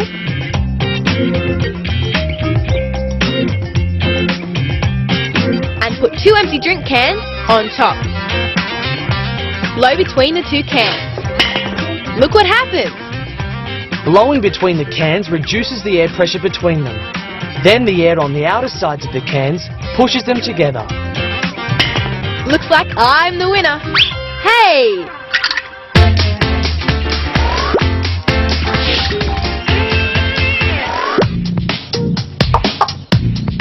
Strange. That sounds like a chicken clucking. Maybe I've been eating too many eggs. See? I'm sure I heard something. Oh well. I did hear it. There's a chicken somewhere. When Ben moves the wet sponge up and down the string, it grips a little, then slips. That makes the string vibrate. You can change the sound by pulling the string faster or slower, making the chicken sound louder or not.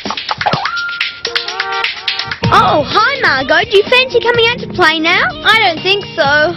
I think I've eaten too many eggs. I'm off for a lie down. Poor old Ben. I think that's what's called counting your chickens before they hatch. Yep, but planning ahead is half the battle, as our backyard science soccer team is finding out. Gather round, team. Winners have got to have lung power. And I'm going to make something to show you how our lungs work. Take a garden hose joiner. This balloon will be one lung. This will be the other. There are our lungs. Here's the air pipe. Make them all airtight. Now, pop them in the chest cavity. Seal up the air pipe. One more balloon. That's our diaphragm. When you breathe in, the diaphragm goes down, making your lungs fill up with air. When you breathe out, up comes the diaphragm, squashing the air out of your lungs. Your lungs aren't muscles. They rely on other muscles surrounding them to make them work. That's why keeping fit increases your lung power. Come on, team, let's get exercising. Give me 20. No, silly. This time I mean 20 push-ups. Excellent work, team.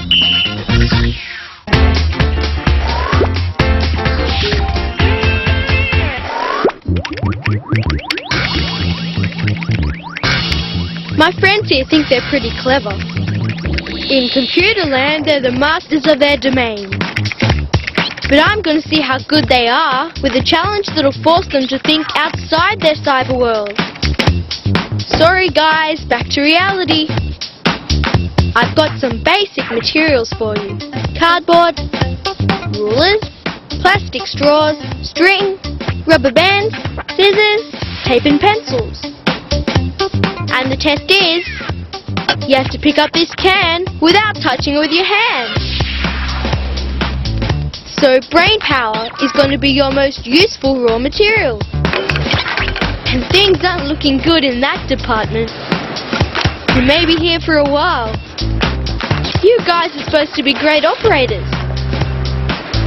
You've got to think bigger. Okay, here's a hint. Give yourself a hand. Get it?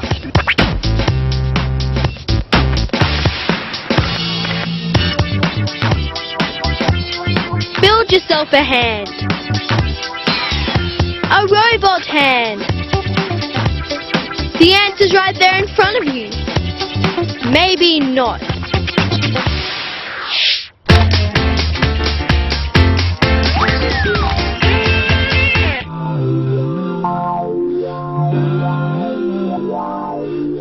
This show is so boring.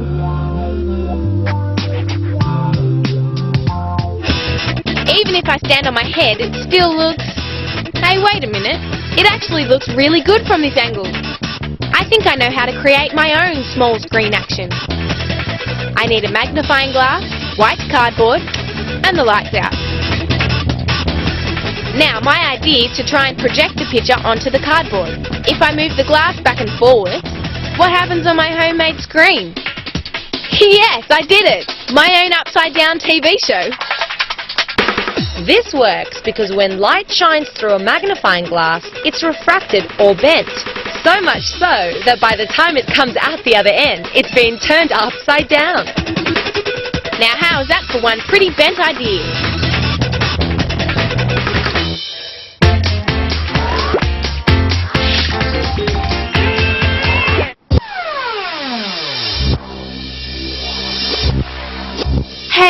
some for me.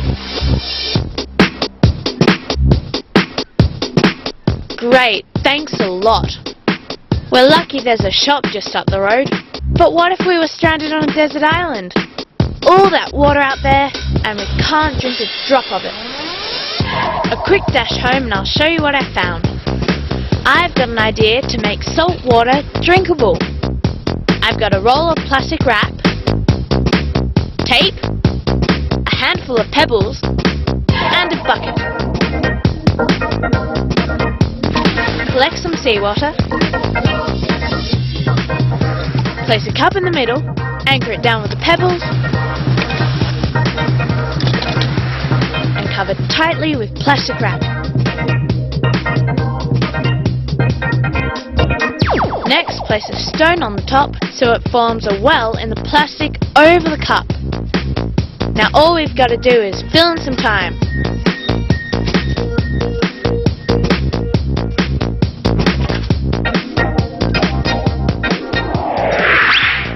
Okay, let's see if we've got water to quench our hard-earned thirst. Wow, our homemade tank is full of beautiful, fresh water. The heat of the sun evaporates the water in the bucket, but it has nowhere to go because it's trapped by the plastic. When this happens, condensation droplets form and eventually fall down into the cup. The salt in the seawater doesn't evaporate at the same rate, so it gets left behind in the bucket.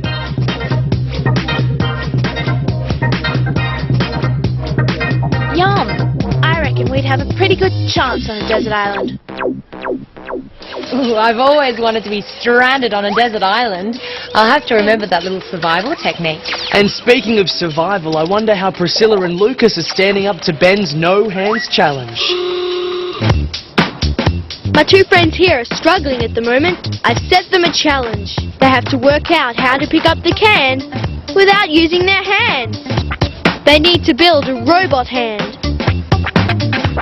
Looks like Lucas has an idea. Okay, he's cut some small pieces of cardboard and now he's joining them together with tape. I see they're the joints of the finger. He's really thinking hard about this. I hope they can pull it off.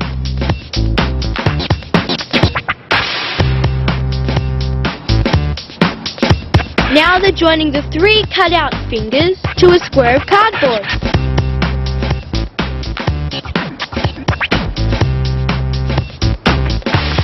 Rubber bands, very clever.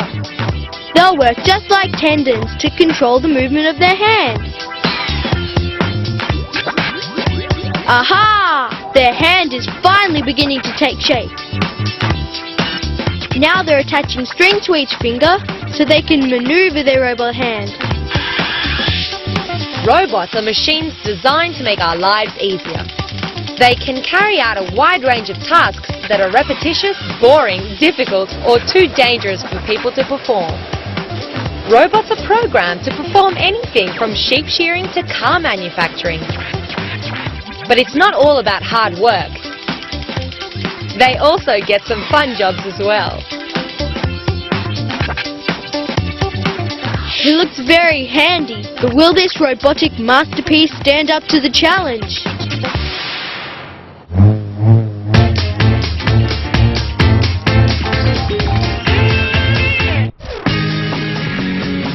When Mum goes out, I blast the music and go off at my own private dance club. Hope the neighbours can't hear this. Which gives me a thought. I wonder how the ear actually works. It starts with a drum, so by covering a cylinder with plastic wrap, I have a homemade eardrum ready to play.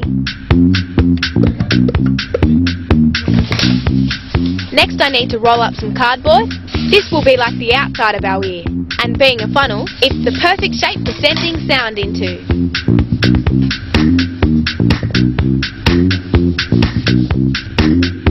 Now we need a cardboard screen so we can see our sound in motion. Place it in front of the eardrum and shine a torch onto the plastic. Perfect! The light is projecting the image of the crinkly plastic onto the screen. Now I'm set. Watch this. Look at the sound moving the plastic eardrum. It's that movement or vibration that makes hearing possible. When sound enters the ear, it causes the eardrum to vibrate. This vibration travels to the inner ear, where a signal is sent to the brain and the sound is registered. While I'm seeing sound, I bet the neighbours are seeing red.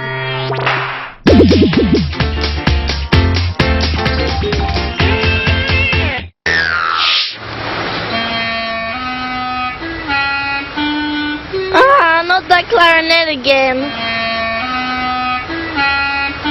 Right, that's it. Time to fight back. And I've got just the thing.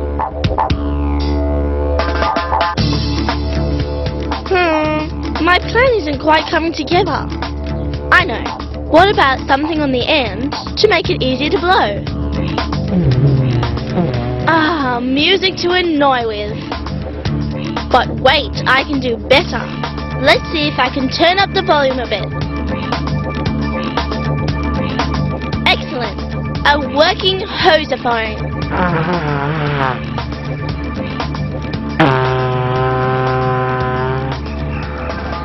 To make sound, you have to have vibration. The clarinet relies on a reed in the mouthpiece to make the air vibrate. And in the housophone's case, it's the lips that work to cause the vibrations. As the sound waves leave the instruments, they're amplified through the funnel.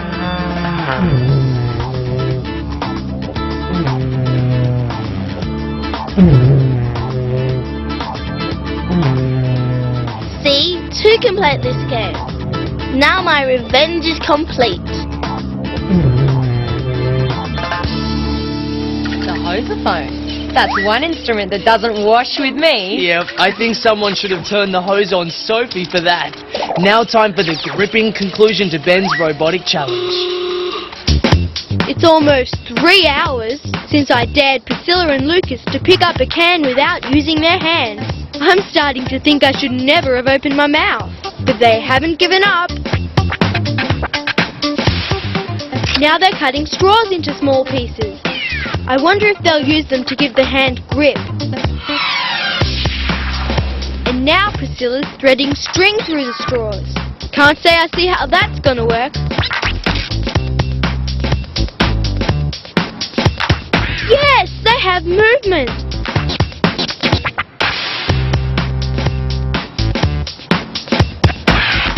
But it's not enough to crank this hand into action. Back to finger building.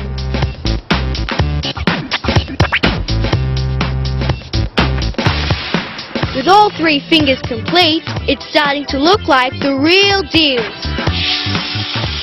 Very few robots resemble humans. That's mainly the stuff of movies. In reality, most are robotic arms that lift or move objects. They have joints just like human arms and hands. But there's one big difference. They never get sore muscles or stop for a break. It's time to put your robot to work.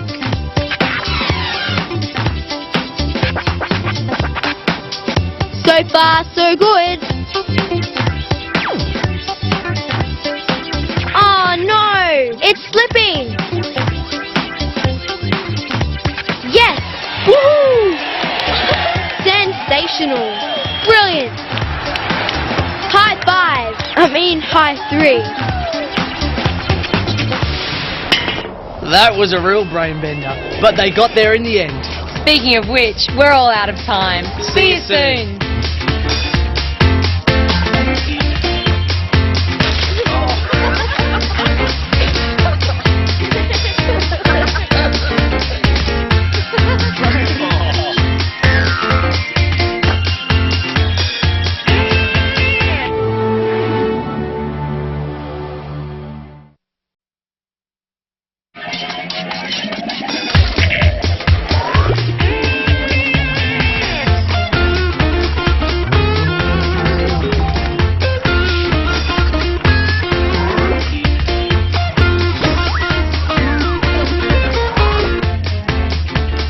up on Backyard Science, constructing a gravity-defying roller coaster. A brilliant way to avoid taking a bath when you've got better things to do. And Operation Heartbeat, surgery guaranteed to make your blood pump faster.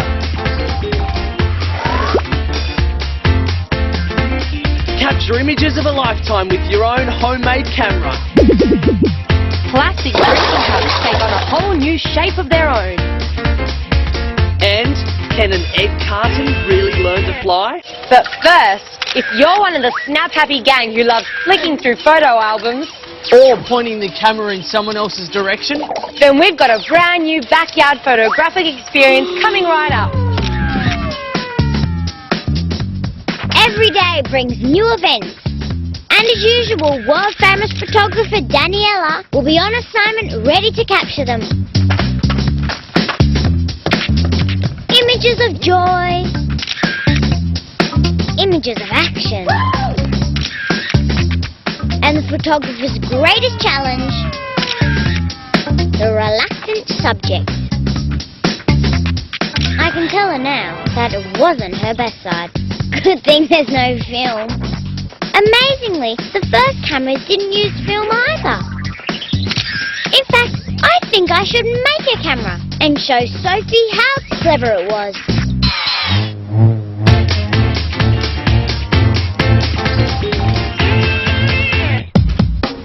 What's Ben up to now?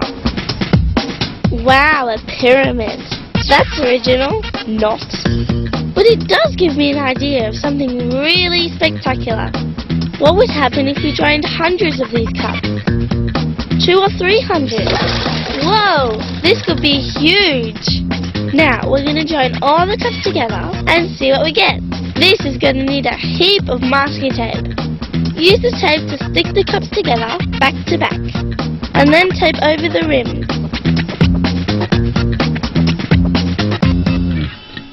Silly. Back to work. The base will hold together better if we tape all across the bottoms. You get going on your lot and we'll join them up later.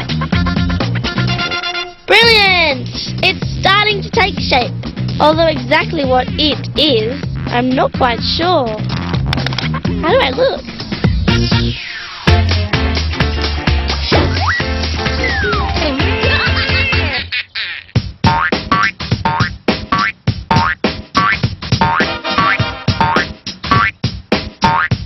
Hey, you might be better at headbutting the balloon, but I can make it do a magic trick. I can turn this into a water-loving balloon. Come on! Turn on the tap. Hold the string steady. The balloon is attracted to the water all on its own. I'll show you again. See? It just can't keep away from that water. The rushing water moves the air around. The side of the balloon near the water has low air pressure. The other sides of the balloon have higher pressure air. So the balloon is pushed towards the stream of water. Cool, eh? I knew you'd be impressed. You rat!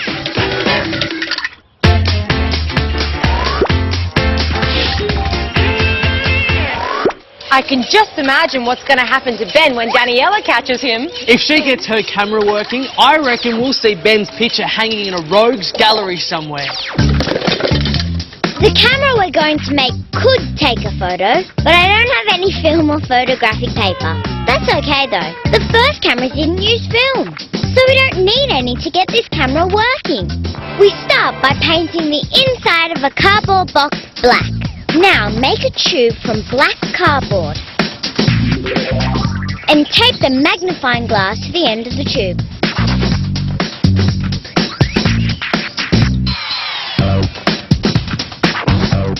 How cool is that? On the front of the box, cut a round hole so the tube slides in snugly.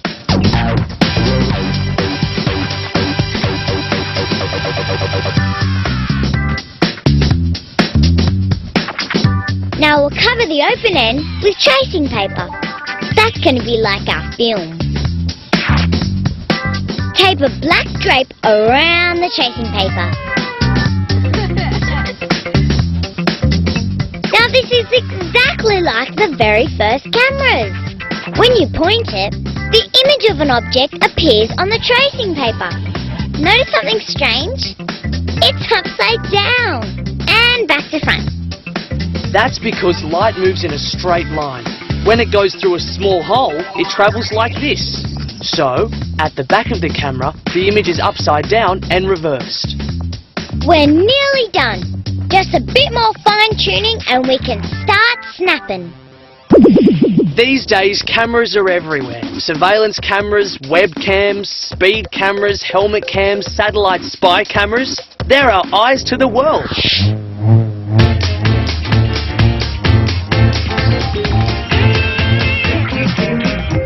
Flying eggs, catch! There aren't any eggs inside, duh. But this material's gotta be light enough to fly. What do you reckon? Nope, this calls for a Top Gun plane design. We're gonna need my secret wing-shaped design and some scissors, masking tape, coins, and a texture. We just lay the shape on the lid. Now, trace around the shape. Design critical here. Make sure the edges go up the sides of the box. Now we cut along the line. See? The wingtips curve with the lid edges. Reinforce the front edges with some sticky tape. Now for a pilot. Cash only. Stick it in the cockpit and tape it down. Is that not the coolest looking plane you've ever seen? Launch time for our egg box super glider. Gee, that pilot's not too good. Second time lucky, maybe. That's better. The glider flies because there's a good balance between the wing shape that gives it lift and the weight of the coin that improves the glider's stability. The clever wingtips add that extra maneuverability. I'll give Margot a go. Like girls are any good with planes. Watch this, she'll never get it off the ground.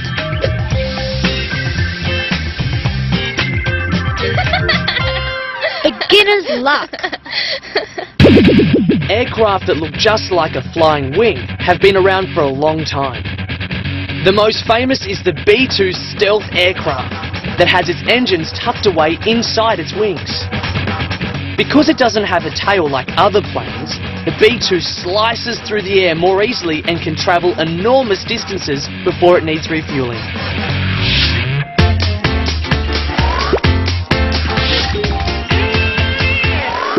Believe it or not, our plastic cups are actually coming together. It's taking a bit of time and a lot of tape, but it looks like it's turning into a humongous ball. The segments are fitting together perfectly. More tape. Don't want it falling apart now. The reason Sophie and Ben's cups are forming a ball is because if you look closely, they're actually cones with a sharp bit missing. When cones join together, they form a sphere.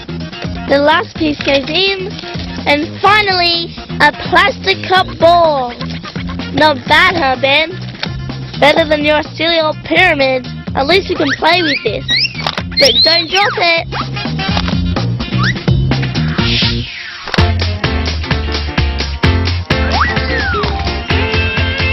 That was so cool! Fancy making a big ball out of plastic cups! Well, just wait until you see what Angelique and Priscilla do with strips of paper. There's loads of really brilliant things you can do with lengths of paper. It could be a headband, or a bracelet, a funny hat, a moustache, or a belt. Or you could make what's called a Mobius strip. All you need is tape, scissors, and paper.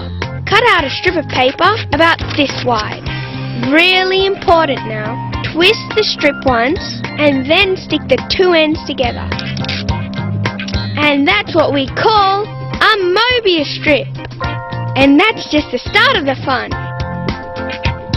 If you start drawing a line down the middle of the strip and keep going, you'll come back to where you started. But you'll find your line goes on both sides of the strip. That's because the Mobius strip has only got one side. Now cut down the middle of the strip. Instead of getting two separate strips, the Mobius strip becomes one long strip. Brilliant! If you start cutting a third of the width across and keep cutting, the cut actually goes around twice before ending up back at the starting point. And the band separates into two strips.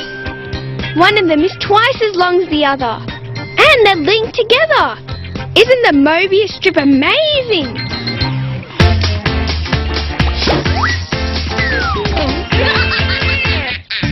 Our camera seems to be working really well.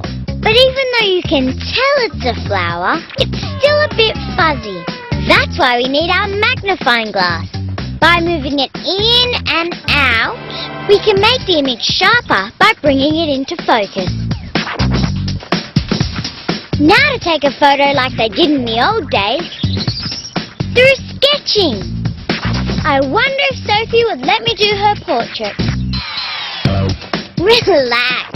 Just sit over there and look into the camera. Leave the sketching to me. No sketching needed these days with digital cameras. They show us an image immediately. The hard work now is deciding whether to keep the shot or not. Hey, it's working! Sophie's image is being projected through the camera and onto the tracing paper. All I have to do is trace the outline of Sophie's face and we'll have a world-class portrait. You'd hardly call it an instinct camera, would you?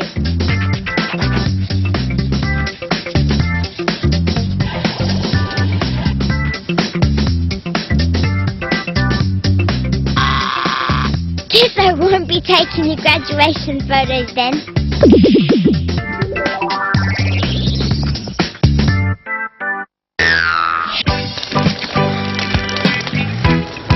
Hi gang, marbles again.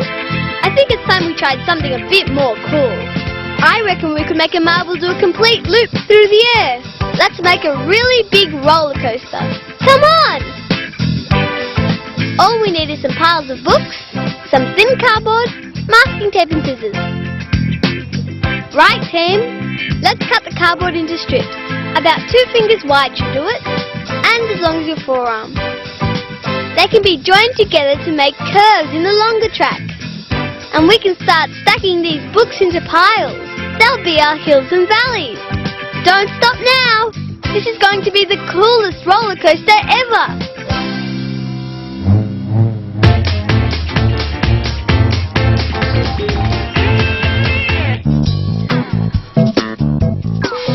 Oh no, Mum started running my bath.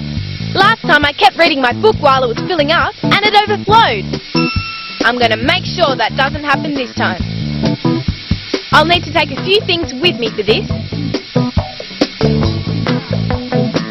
Now, while I'm totally absorbed in my book, I need to make sure the water doesn't overflow. And believe it or not, this balloon will help me do just that. First I measure the depth of the bath with some ribbon and tie it to the plug.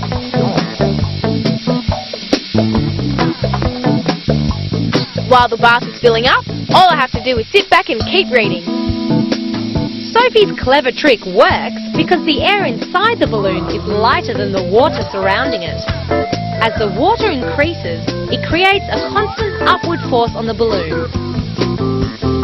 And when that force becomes greater than the one keeping the plug in the plug hole, something gives. Now I'll just pop in the plug and relax in the bath. Great bath, now back to my great book.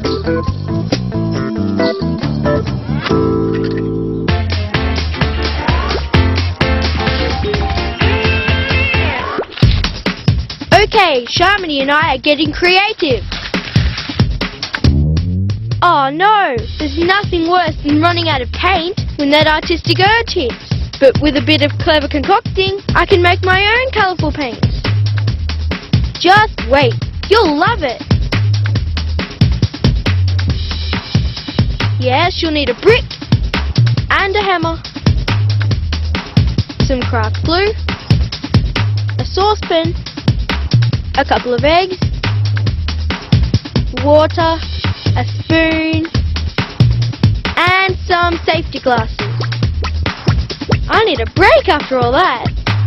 Can't wait to see how those two are going to make paint out of all that stuff. Well, I can't wait to see how that roller coaster's coming along.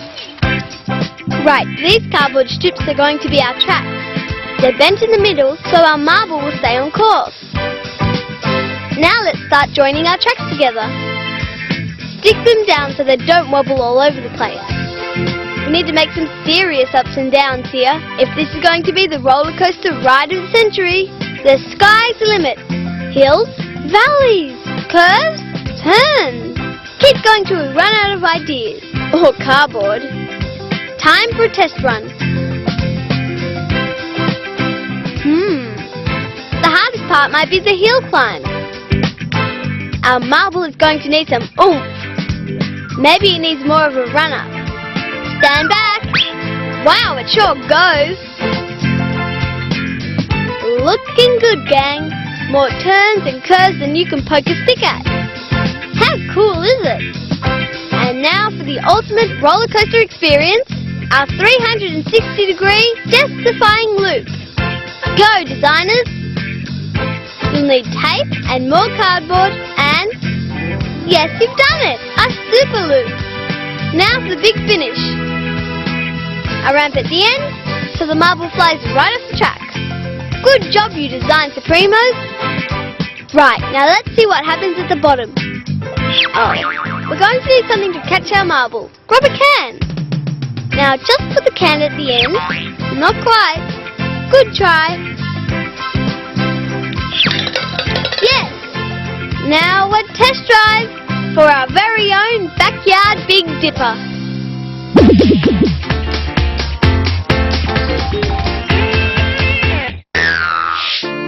I can't make up my mind. Which is my favourite time of year? I love autumn. The leaves are all pretty reds and yellows. And they fall everywhere. But I also love spring. The leaves are gorgeous and green. But I've never understood how the same leaf can be green in spring and red and yellow in autumn. I'm going to find out. I'll grind up this leaf and tip in a teaspoon of Mum's nail polish remover. That should get the colour out.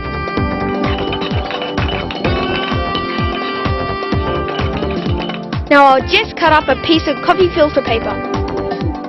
Dip it into my leaf colour.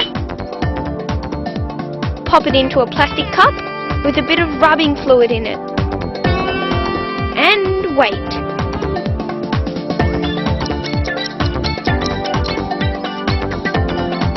Oh look! The rubbing fluid has travelled up the filter paper and separated all the colours out. I was right. Red, yellow and brown were hiding in there. They were just covered up by the green. Pigments that give leaves their colour are always present in a leaf. But during spring and summer, a green pigment called chlorophyll covers up all the other colours. That's it. Now I've decided. Autumn is my favourite time of year. Because that's when the leaves put all their hidden colours on display. Nice going, tree. Hey, that's amazing. I always wondered how leaves manage to create all those incredible colours. Yep, and I'm still curious about how our budding artists are going to be putting colours into their very strange-looking paint. Shamini and I have run out of paint, and now we're all set to make our own. Right, first up, let's get destructive. Smash off some of the brick and crush it all up.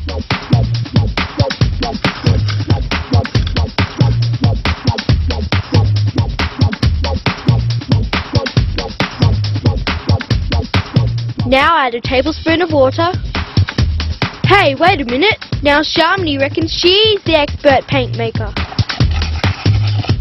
Okay, she's come up with some chalk. That's interesting. Some chalk, water, and glue. Wow, that colour looks great. Now to really get cracking. And just a squeeze of glue.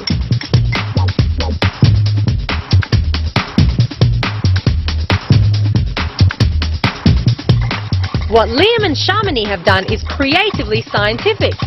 To mix paint perfectly, you need a pigment, like the brown from the brick, and something for it to bond to, like the egg yolk. Together, these two substances form the perfect partnership when you mix them together. Get the picture? Now to turn our homemade paints into world-class art.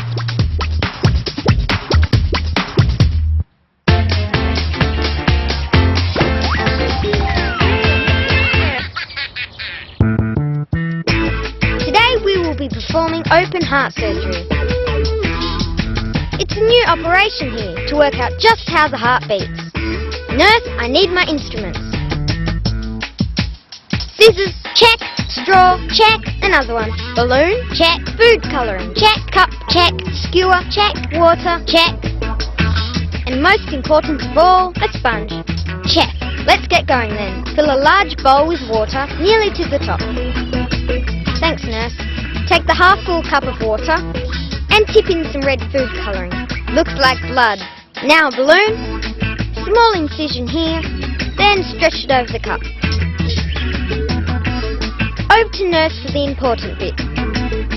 It's our heart valve. Twist a rubber band tightly around the balloon.